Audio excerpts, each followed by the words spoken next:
Another successful FASD Awareness Month draws to a close. My colleagues and I have some very exciting news to share with you.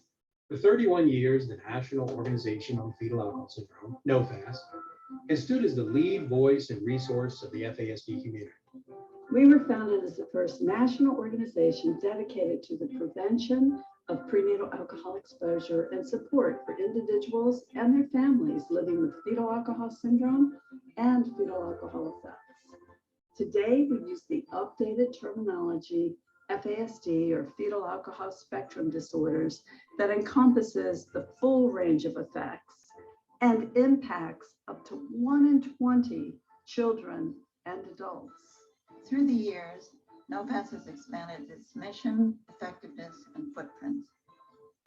We've worked with countless advocates, dozens of affiliates nationwide and globally, as well as federal agencies, legislators, national organizations, researchers, medical and behavioral health practitioners, educators, and judicial sector communities. Embarking on our next 30 years, we embrace this multifaceted mission and myriad stakeholders with a new name and new determination to lead and serve the FASD community. We are thrilled to announce that NOFAS has become FASD United. FASD United reflects the fact that by standing together as advocates, families, parents, researchers, professionals, and communities touched by FASD, we can create real change and support a better future for those living with FASD. FASD United brings our decades of experience into a new era of advocacy, education, and support. Along with our new name, the new FASD United logo, with its rainbow of circles, intends to convey a sense of hope and connectivity, inspired by the evocative drawing done by Carly, who created the original logo. The circles of all sizes and colors are a symbol of the diversity that exists in the FASD community and represent all of us joining together to support those living with FASD and to promote healthy pregnancies free of alcohol. So check out our updated social media accounts and the weekly roundup email newsletter. And we're launching a whole new website with even more information and resources. So please continue your support as we carry on with our shared mission to prevent alcohol-exposed pregnancies, support individuals and families living with FASD, and help unite our community. We are all FASD United.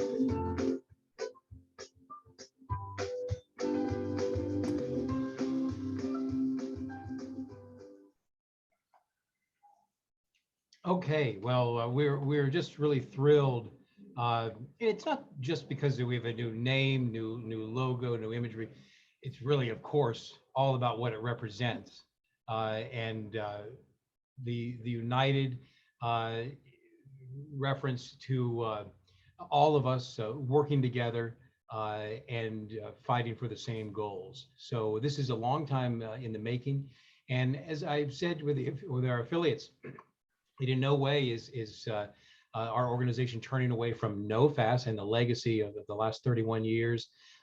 The illustration of the NOFAS logo, which will still be featured prominently on our website, but it's really looking ahead and looking to passage of the FASD Respect Act, all that can mean, and then on to other challenges to improve the community of FASD. So I want to turn over to Susan and also Catherine Shea, who's a member of our policy team, as well as the affiliate network, to also share their thoughts about this change and how it came about and what it means to them. And before we get into the policy portion of our presentation today, hear from you. Maybe just your initial comments and thoughts about this change. Well, Tom, I do have a question. Is that your black cat? Oh, there's the, that is my daughter's cat who is away at school, and the cat is so lonely, she's even willing to hang out with me, I guess. So I apologize for that. No, it was funny as when we looked at the draft of it that Andy sent, I noticed that right away. And he had my name spelled wrong, the Shepherd, because we've added that. But I thought that was a fun touch at the end of the video. But no, I just want to say that we're, very excited. And it's been a process on how we got here. I know, we went through the same kind of thing with NOFAS and Proof Alliance. And I know that NOFAS, before I came on board, had talked about changing because the nomenclature, as we all know, in the field has changed. But it's always, I think, a challenge to figure out, your name. You want to build on what you've been, but you don't want to completely change who people knew you to be. And so I know, but I think it was the work on, well, I know it was on the Respect Act. It got more difficult to talk about the FASD Respect Act and have an organization that had the old nomenclature. So, so I just suggested, let's just change it to the National Organization on FASD. Now, I wish Jen were here. She's not here today because she's part of the summit and for other reasons, but she's such an important voice. And she said that, no, that's a negative. Here we're doing the FASD Respect Act and we're saying no FASD, because I know there's some that would say, no, we don't want to have it, but we're working that FASD is respected. And those families and individuals at FASD are respected. So then we evolved to talk about, well, should we call it the National Alliance, NOFA, and then it percolated amongst, board members and staff members. And I remember sending an email to Jen and I said, well, what about FASD United? And she says, well, that's funny because that also came from Susan Ellsworth and Kathy Mitchell as a suggestion. And I hadn't even been part of that discussion. So, and some board members were there and some weren't. And Catherine can talk about her journey on this name change. So that's, and then you get the logo. And there were some that wanted to keep the logo. And, I think all of us want to keep the intent of Carly's logo. And if you look at the description that Kathy gave about the logo and the symbol of hope that logo means, rainbow hope, we wanted to keep that. But then I think as we worked on the Respect Act, it became clear that we wanted to do what we're doing with bringing the FSD community together. And so if the logo is very symbolic, if you look, it looks like a globe and it looks, well, yeah. So you've got, so you've got the globe, and then you got the circles, and Susan Ellsworth described it, and it's like we have all these different circles within our big circle that are coming together, and the different colors of the circles and the rainbow reflect that symbol of hope. And the circles, if you Google circle, it means unity. This logo really captures where we've been and where we want to go. So Catherine, let me turn it over to you and you can talk about your thoughts. Hi, everybody. It's good to be here today. So I just have to admit that I was the slow donkey out of the gate on this one initially. I just had a very strong personal connection with Carly's logo. And that is that I'm a mom of a 32-year-old son with FASD, full-blown FAS actually. And when the logo first came out, God, Tom, 20 years ago, 15 years ago, a long time ago, I was looking at it on the floor with Seth, and he was maybe 8 or 10. And he said, "That's a rainbow." And I said, "Yes, and it's a symbol of hope." And we had a conversation about that. And a few minutes later, he said, "Mom, you're my rainbow." So I still can't say that without crying. So I just had that real personal, strong connection with it. And I've been, I'm hard to change. I tend to hold on and I go slow with change. But I have to tell you, I am thrilled with it. I think it's the coolest thing in the world. I think the time has come. And I have to tell you, our Florida advocacy group, we unveiled the name, but not the logo last week, and they all just love it. So I think we're excited. I think it's a new day and a new time, and there's just so many cool things that are happening that it fits. It's perfect. Thanks. Thank you, Catherine. And as we put up on the screen here just for a moment, I want to remind you that one of the priorities for us is to build out just a comprehensive, completely new website, which we'll be doing with input from the community, from you all this fall. Until then, we have the basics of a site here in which, as you see, we show talk about the legacy of the NOFAS organization and the story about Carly's logo. Of course, a big focus is something that we've all been working on together with the Respect Act. Also, the affiliate network has just increasingly over 20 years become really the foundation of our organization that is working with partners in a coalition. We'll highlight the different affiliates.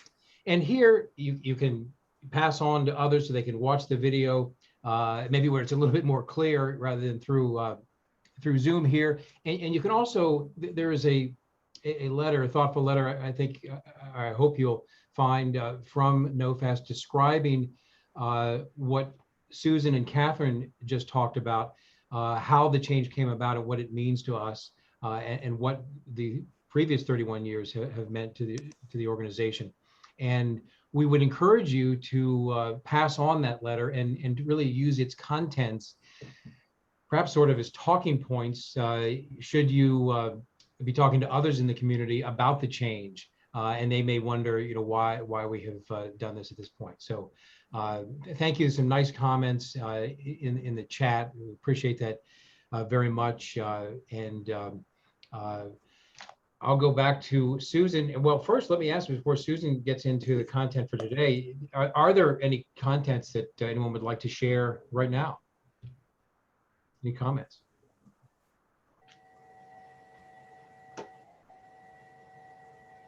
Well, with that, Susan, I will turn it over to you, and I will share on my screen a presentation that I know that you'll want to go through. Okay.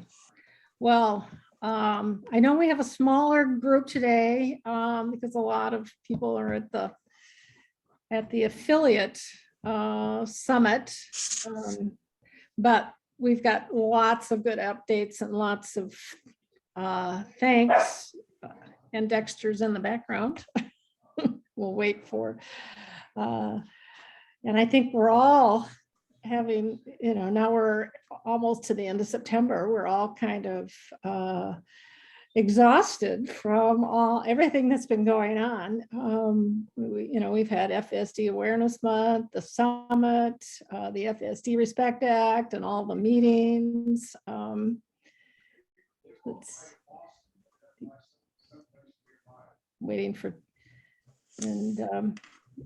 and as we were hoping to, we wanted to make sure we got the rebranding done by, before FASD Awareness Month ended.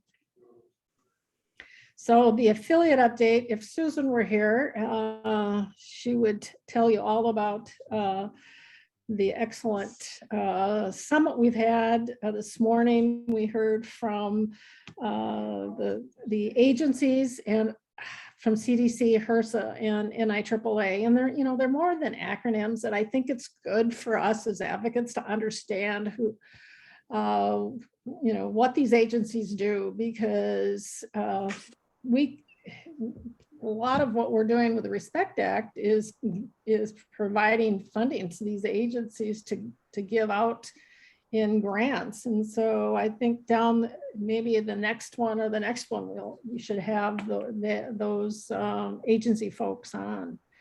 But a lot of good meetings. And I know that with the new rebranding, there's kind of a different, and maybe Tom can talk about the affiliates and how it's going to be it's a different kind of a different look at how FASD United's looking at affiliates. We're not going to have affiliates with the name or the logo. So because we want to bring people in, we don't want to say, oh, you all have to be alike like us. So there'll be lots of different names, and we want to begin to work together on various issues. I mean, we've got the Respect Act, but that's just the beginning. That's, as Jen and I would say, that's the foundation of the house that you're seeing. And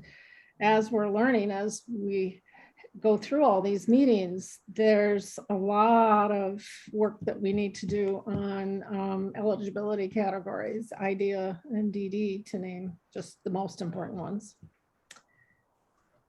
Okay. So bill status. And I know that most of you probably have heard. So now Tom, and I don't know if everybody sees it, where you've got, and maybe it's just me, you've got the big slide and then you've got the small slide on the side. How's everybody else seeing the display? Same way. Same way? Mm-hmm. Okay. I think we want to have people see the big slides. Yeah, bear with me here as I have. Oh, we have a Respect dog and cat. Yeah, we do.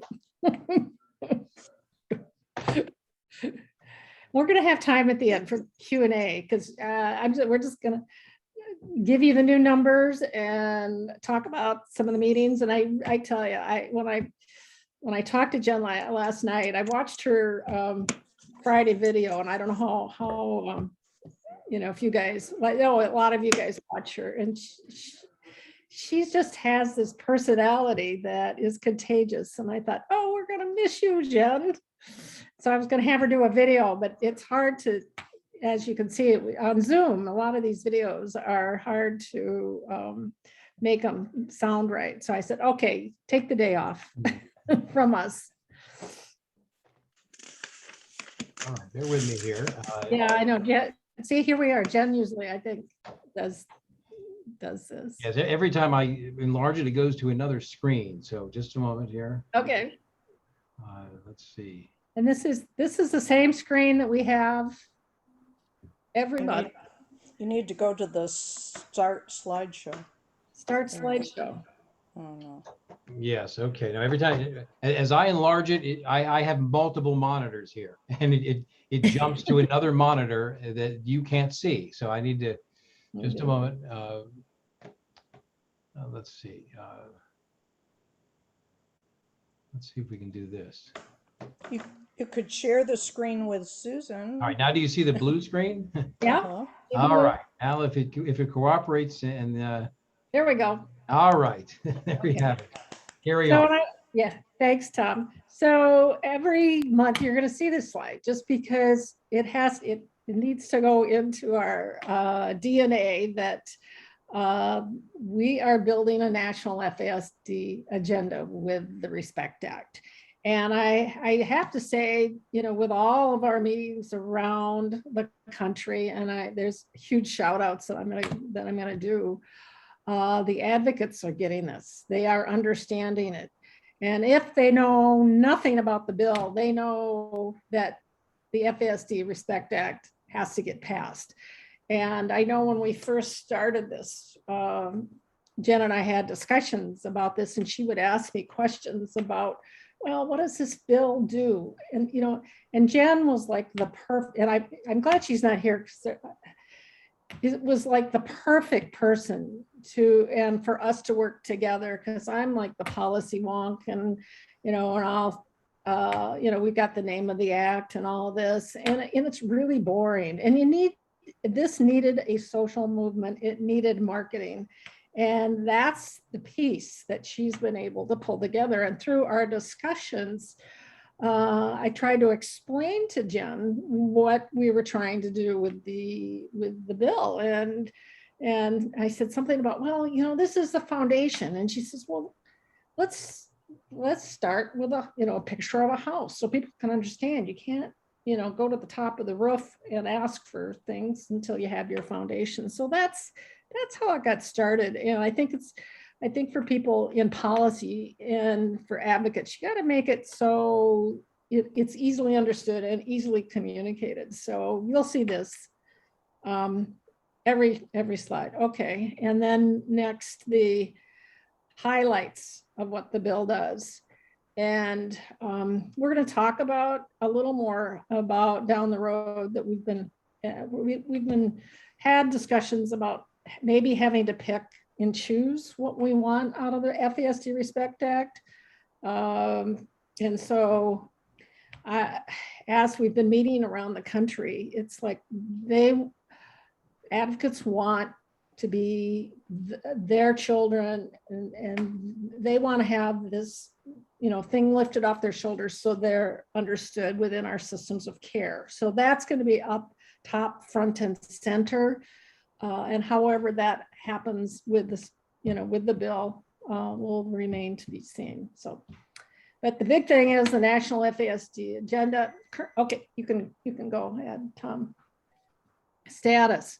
Okay, so it's still in agency review by the Health Human Services and Council. It should be coming, because it's been now a little over a month that it's been with the agencies. I don't see any problems with the agency review. It was reviewed last Congress by the agencies. The only one that's really changing is the funding that's going to HRSA. And I don't know whether they had a real thorough review last Congress. We're continuing to meet. Advocates are meeting. We're meeting with advocates and health LAs, and there are other advocates that are out there doing it themselves, and it's really been remarkable. We say 150 meetings. That includes practice meetings. I think we are getting a little zoomy-eyed, I think. But our goal as we march forward is, again, to get as many co-sponsors as possible. And to get the Capitol Hill support. We've, thanks to Kate, have a pro bono lobbying firm that we're working with, that has a lot of contacts on Capitol Hill. So we've, with all the contacts we've made, the meetings we've had, they can make their contacts and put all that together so there's inside and outside. And I think our marketing message now is FASD Respect Now. So that's what's happening. There's been a lot of activity. This is an unusual, we've been told, an unusual session because of, well, obviously the pandemic. We had Afghanistan.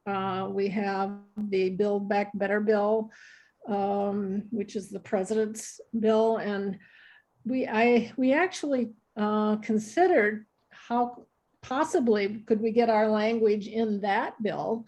And we made some inquiries on the Senate side, well, both sides.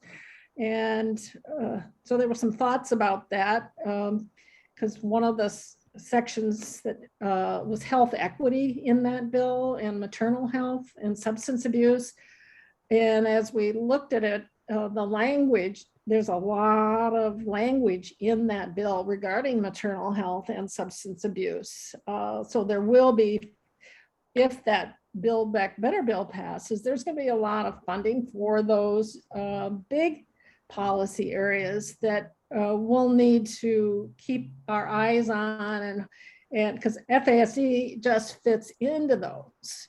But you know, it got to be, it would have been, I think, just a little high ask to get it into that bill. I don't, you know, we don't know that it isn't, but I'm pretty sure it isn't.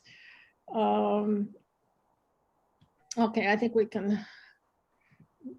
Okay, so you see these maps every month.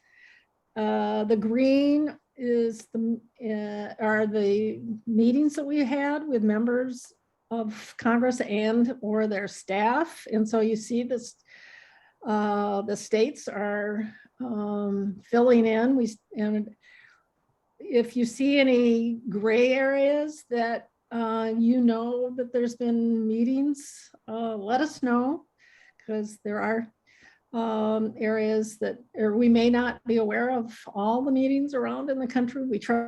Jen tries to keep on top of it, but as you can imagine, it's a rather complex task.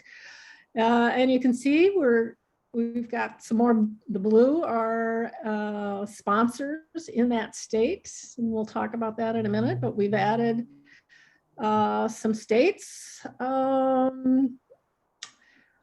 and we'll share that in a minute. Okay, the next one is the House. We don't have as much green, but we are, it seems like lately, in the last several weeks, we're having more and more meetings with members of Congress. And obviously there's a lot more House members than there are Senate. So it's more of an arduous task. And we've had some great members of Congress, and some notable ones. And if you listen to Jen on her Friday, she talks about them, but we had one this morning, and Catherine might want to talk about this one too. We met with Congressman from Florida, Daniel Webster. What a great name. Yes. And it was just before the affiliate summit, and we had just 30 minutes because the Zoom was for the affiliate, so we couldn't go more than 30 minutes. But he was remarkable. He really wanted to understand.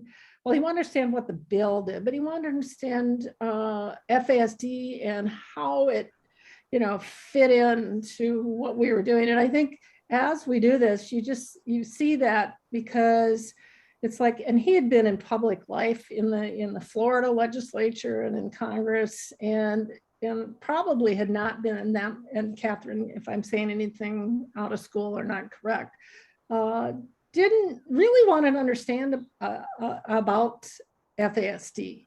You want to say anything about that particular meeting? Well, I thought it was an incredible meeting. First of all, to get the real congressman in the meeting, and also a legislative assistant was remarkable. And he gave us 30 minutes of his time, which is even more remarkable. And it was an advocate who made the ask of him, a constituent, and he responded. And he has a history in Florida, a long, very positive history, both in the House and in the Senate. And he's a Republican, but he is very bipartisan. And he's been a longtime supporter of children and families, our Healthy Families program statewide. He has a good heart.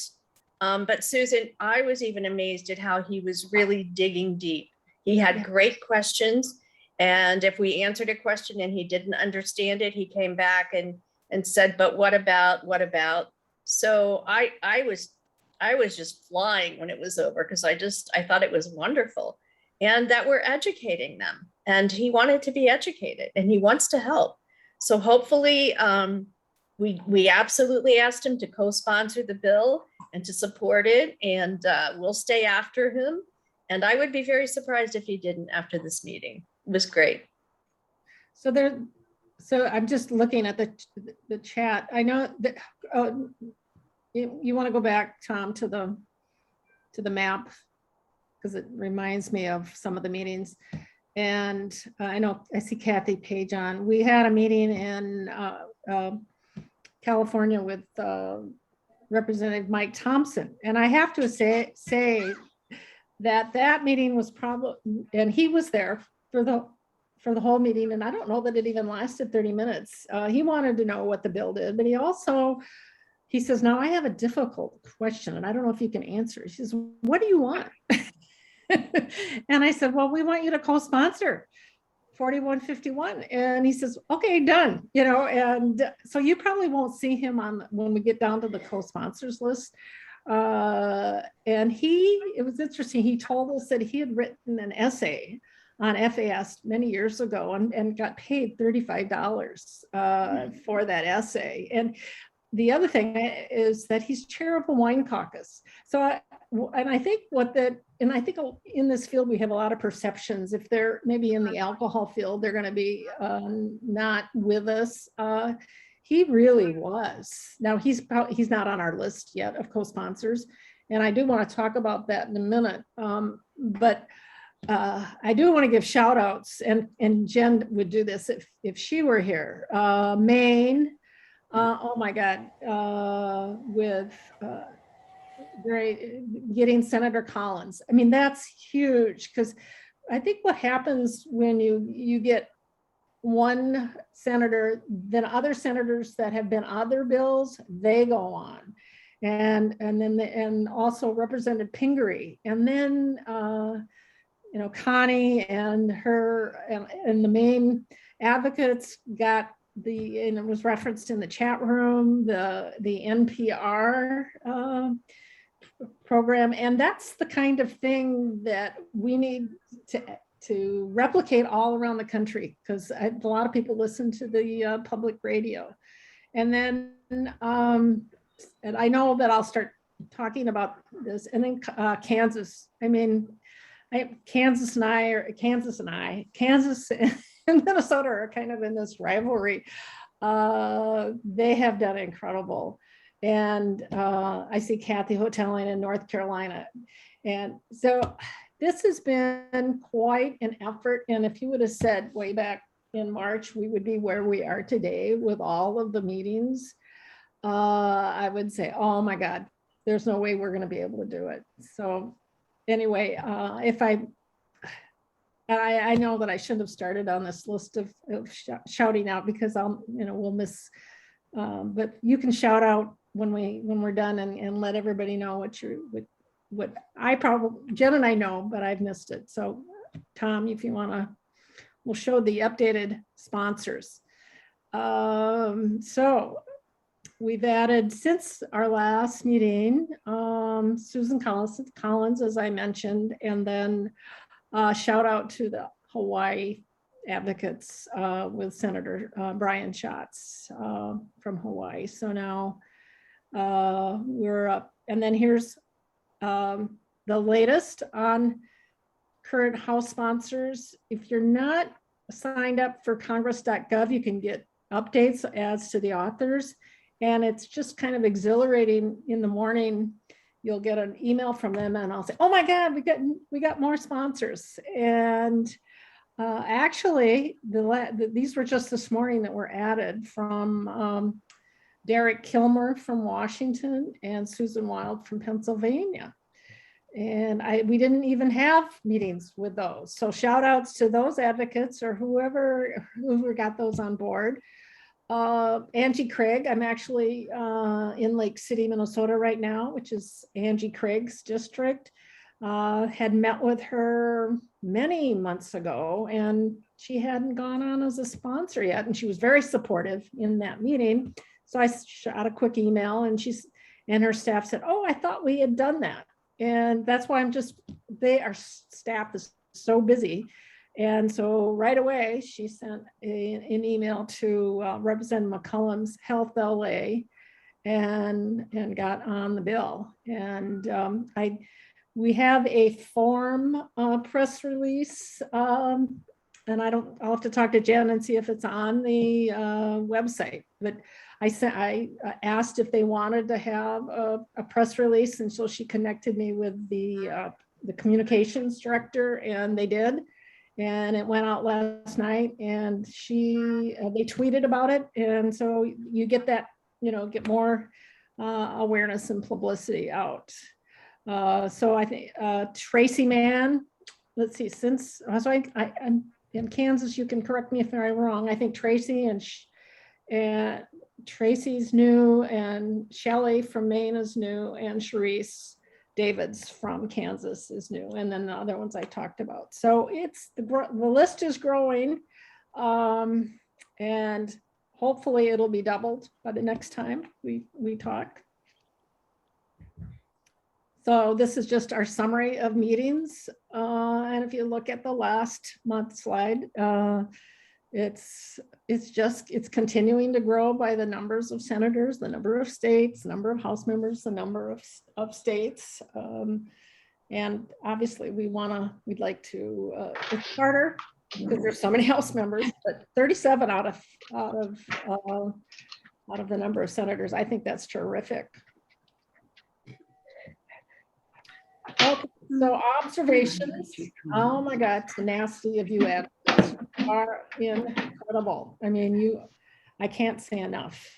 Again, the staff and or the Congress really, this is the only way I think we would make a difference in this field because of the lack of knowledge of that and the depth of the problem in our communities, and the stories really have brought that to home in those meetings we've had.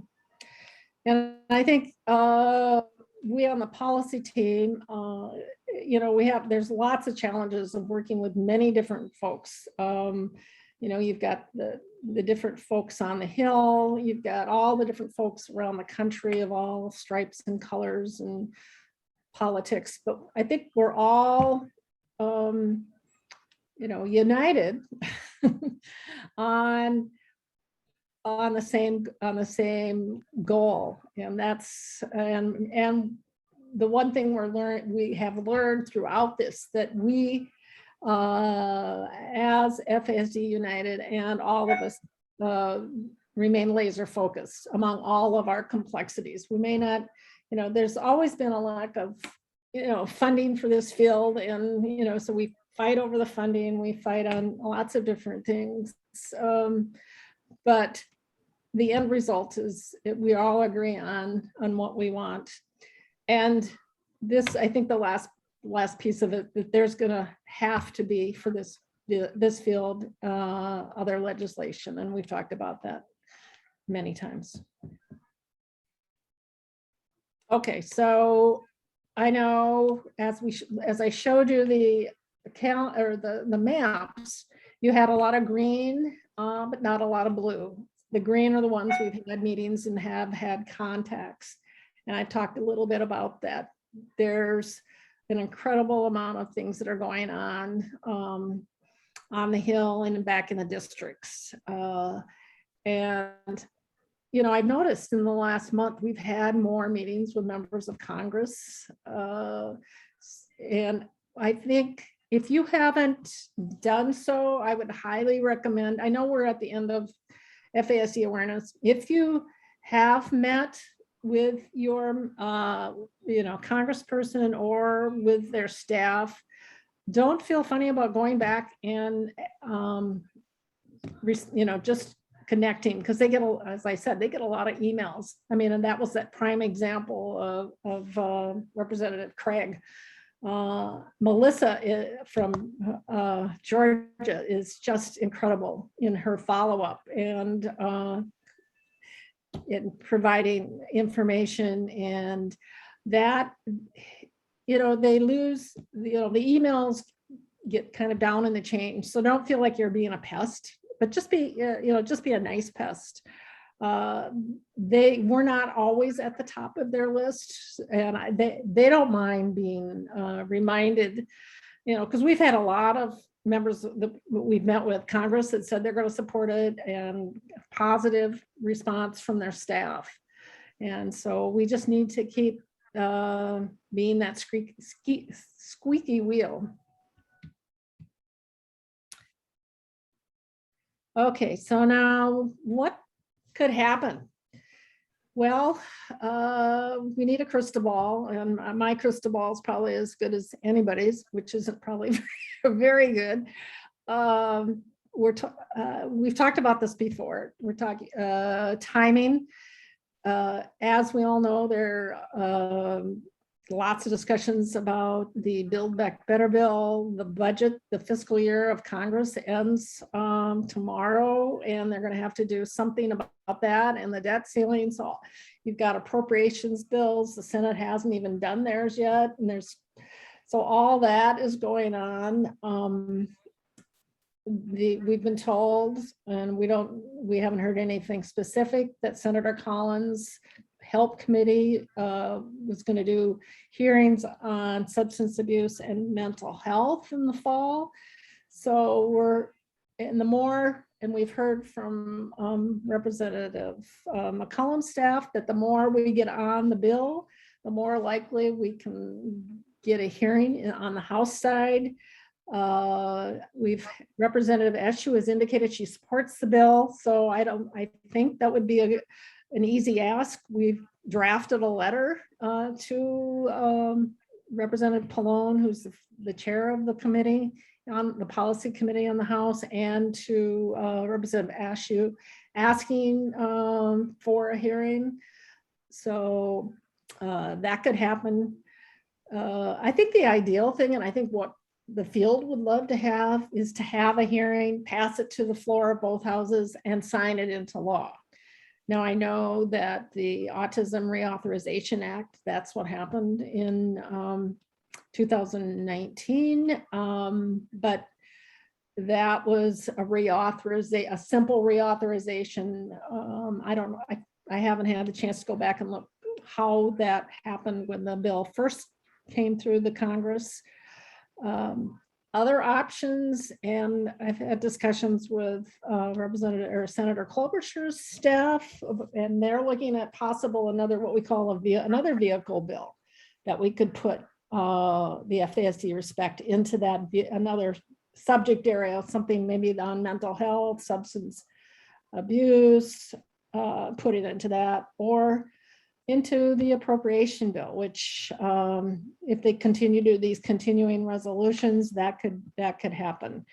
We know we need to keep, but we may get a call and they'll say, you need to choose, what's really important, because you've got a 61-page bill, give us something that's not 61 pages, but that does what you want to do. So we need to be flexible and need to stay focused and in contact with our chief authors. So I guess this is really says it all. And I have to remind Jen, because I think, if you all started with us on our journey, we had a timeline, and I think Jen thought, oh, that will do this, this, and this, and then, maybe October, November, we'll pass the bill, but it really is a marathon and not a sprint. So, and if Jen were here, she would, this would be her section, and we've talked about this before, and you all are doing this. We need to continue getting organizational letters of support. And I thought I had it on a slide. We really have gotten a good list of national organizations. And I guess maybe because we've had a lot of, I didn't get this on the slide. I think it's over 20 now of national organizations that have signed in support of the bill. And I just got an email from Jesse, who's the Health LA for Representative Young out of Alaska, and he had asked about the national organization support. And I was just elated to hear from Jesse, because he's not been as active as the other sponsors, but that's what the authors are looking for, is who else is supporting this. And so the more support we can get with national organizations on our level, or in your states, organizational letters of support. And if you know, and we can provide that list, if you know of a national organization or someone in your state that knows someone from a national organization that's not listed, we'd love that connection. And, talk to your media. Connie from Maine did absolutely the right thing with the NPR. And then when your member signs up, show them that, we can provide that release. So then they get that recognition, because it's good to thank them, but if they get that media recognition, that's even better. And finally, don't lose hope. I mean, we are making a lot of progress. So I think Tom or Catherine, if you want to pipe in here, I've talked enough, and I want to, we've got advocates. I know there'll be questions.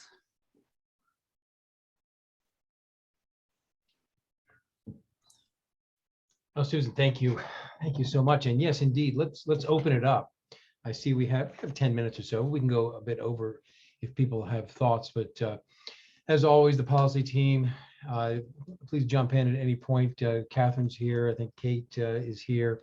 But also from you, we'd like to hear if you have a leftover thought from the transformation NOFAS to FASD United, please share that with us. And anything that you have heard, many of you have been part of the meetings and part of the communication with offices. Maybe you've heard some things from people that you have interacted with, or you have some questions or thoughts. So the floor is open. This is Lynn Becker from Pennsylvania. I know I have parented 3 children with an FASD, and I know that if I hadn't, and somebody talked to me about this FASD, I wouldn't. It's very difficult to comprehend if you've not ever parented or served the person who had it. It's just hard to get your head wrapped around it. So when people are meeting with congressmen, and congressmen have no clue what it is, when you have a chance to actually connect, does the light go on, or is it just too difficult for them to even begin to understand what it is? I'll respond to that first. I'm a parent also of a 32-year-old son with full-blown fetal alcohol syndrome. And I talked about him on the call today with the congressman, and there were 2 other parents on there as well. And Susan, you can weigh in on this. My impression was he was most interested in what the parents had to say, and what were the lack of resources, what were the needs. Very interested in the lack of knowledge in the medical profession, including pediatricians, and how we're getting help and how we're being supported. So and I did say at one point in the meeting, I said, this is complex. It's, it is a very complex issue.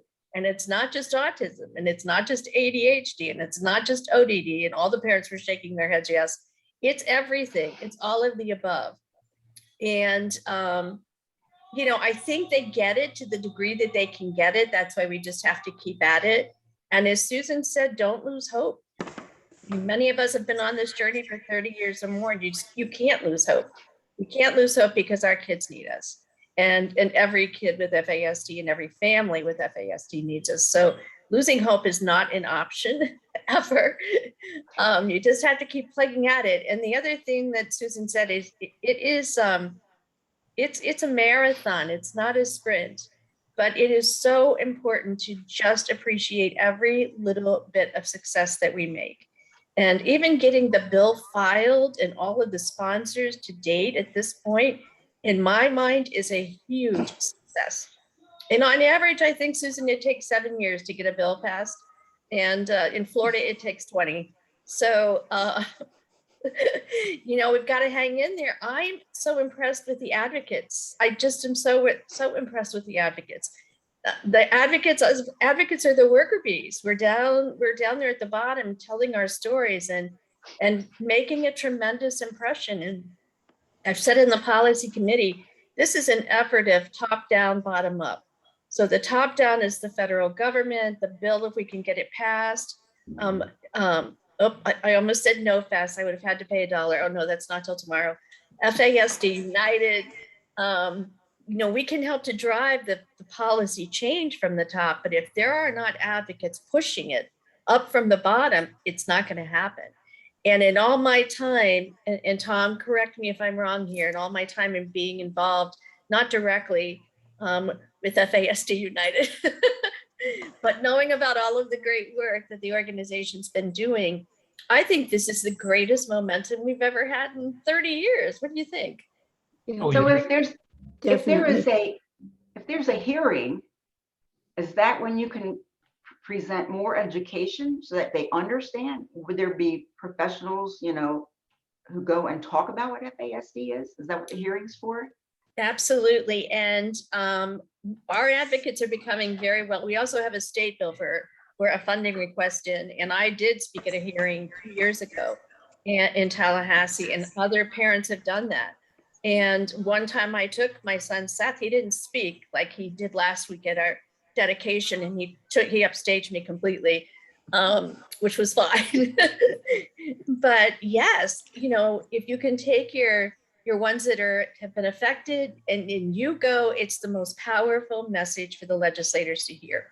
And what we say to their aides is, I'm here. If you need somebody to speak at a hearing or whatever, call on us. We're here to help you. So absolutely. Yeah, I- and I think- all of the meetings that we've had have been requested by the constituents, the advocates. And so, and there've been a lot of lived stories and drawing the connection between those lived stories and what the Respect Act would do.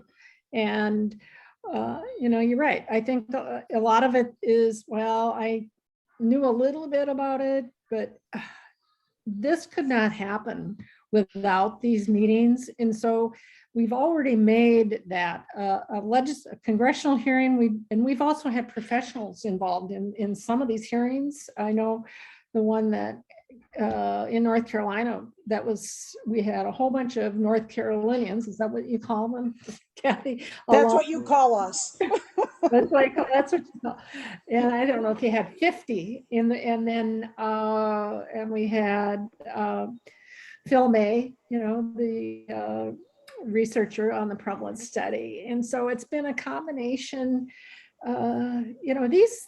These members of Congress, they have their lives, they have their experiences, and they've been involved in various things. And some might have a better knowledge of this than others.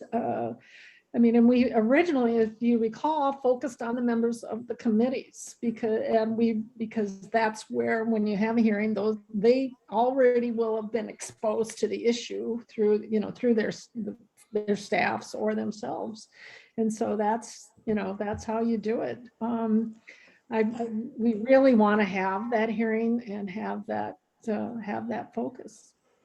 I think that having, we're at an advantage in North Carolina because we have Phil May. And what I was amazed at is how he could connect.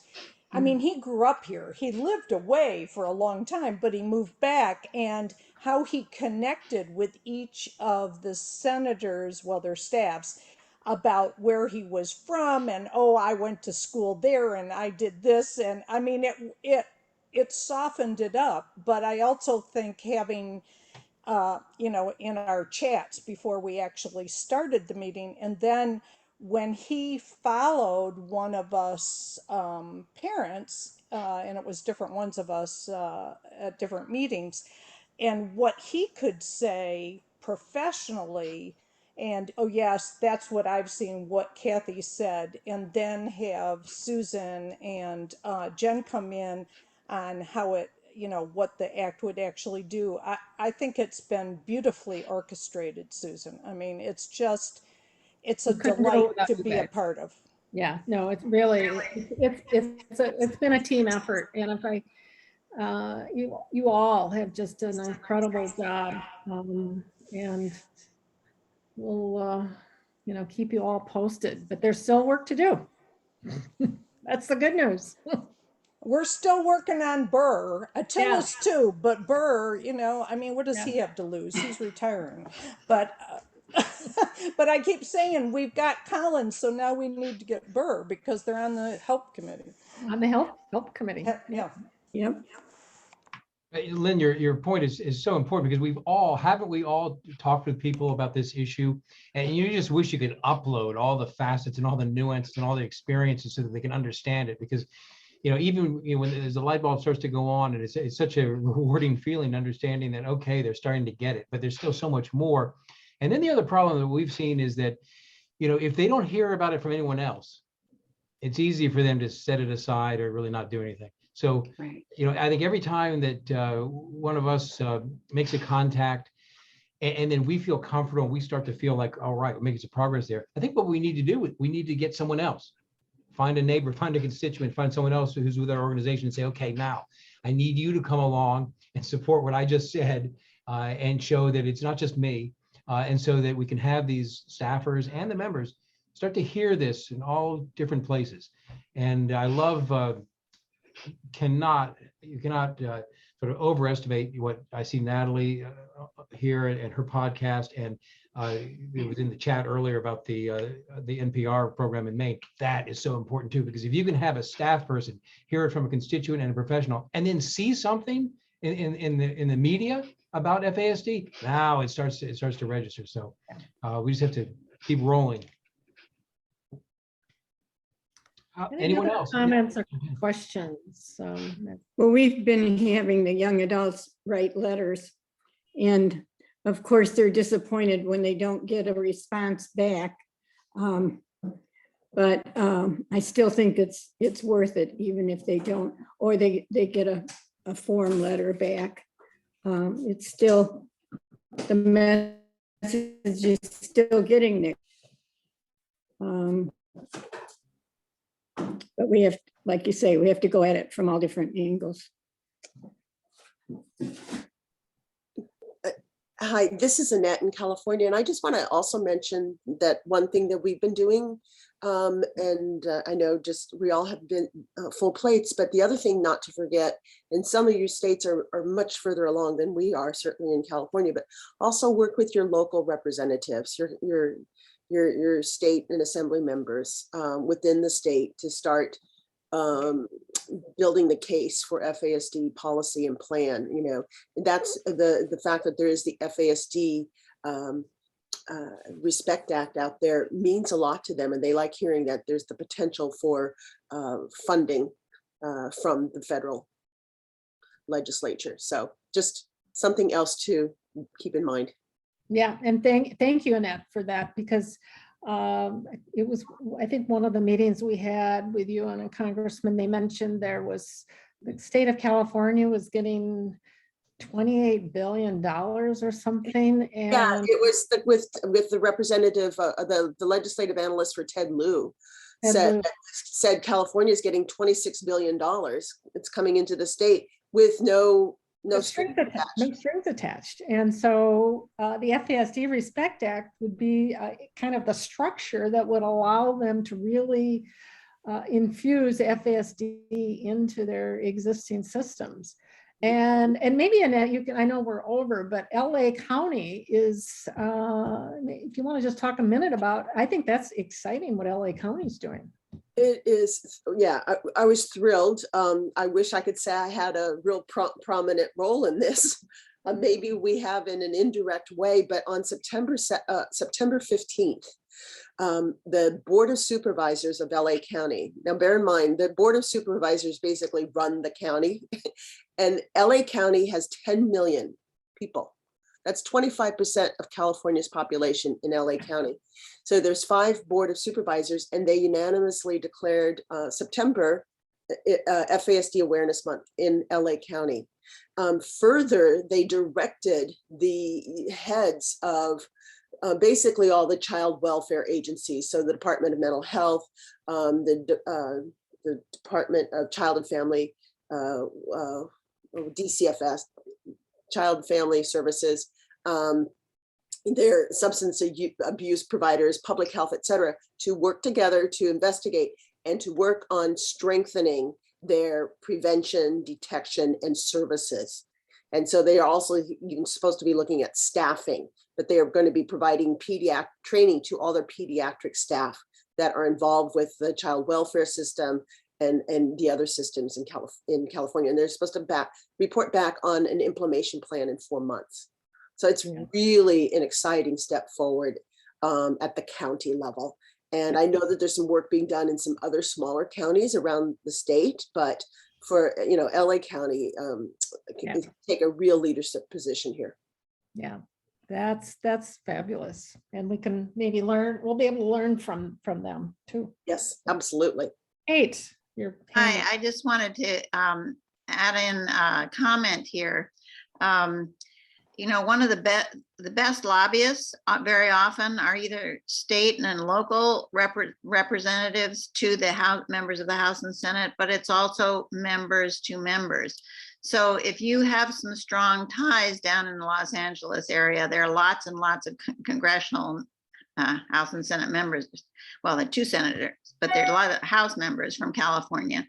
And the chair of the House Subcommittee on Health that would handle this is Anna Eshoo. We've mentioned her before. But the more she hears from her colleagues who say, look, I've got constituents that are just ringing the phone off the hook to take up this bill. Could you please take up this bill? That really that's very effective. Yep. Yeah, we'll keep doing that. Yeah, we've got 53 representatives. Good. We've got a long ways to go. Good work. Okay. Tom? Well, Susan, I was going to give you the last word, but I really remind everyone to maybe glance at the chat before we sign off here in another moment or two, because there's some other comments. I think some of you have just described some of the things that you're doing there in the chat. So that's very impressive. It is extraordinary. And who said it? I think Catherine, maybe you said it, that this is the most energy and sort of motivation and enthusiasm in our movement that you've ever seen. And I can say the same thing. There have been other successes, and sometimes they were because of some key relationships they occurred, but you can never count on that. And what you can do and change yourself maybe is the number of people who will sort of take action, and we can do that together. And that's what's happening now. So, and I've said it many times before, and it is people like on the FASD United team, of course, Kate, who's been a stalwart, but people like Susan, Catherine, and Jan, and Mike, who's not, I don't think, with us today, who relatively recently have really reinvigorated the organization and this movement, and of course, all of you. And I always have to say to Barb Weibrecht, because everyone who's worked in this field, in the first weeks or months that you're doing so, you hear Barb's name and you come around to meeting her and talking with her, and you've been invaluable through the whole process. So, Susan, I will give you the last word, but I'll say thank you to everyone, and we look forward to seeing you next month. Well, thanks, Tom. I just wanted to share. We were having a meeting with a staff person. It was Minnesota, and he had to interrupt it, and he says, "Oh, I got another constituent that wants to talk about FASD. I'm in the middle of an FASD meeting." And that's what we want. We want to not just, just have them inundated. And so I just encourage you to, visit our web, if you have more energy left after FASD Awareness Month, stay tuned to,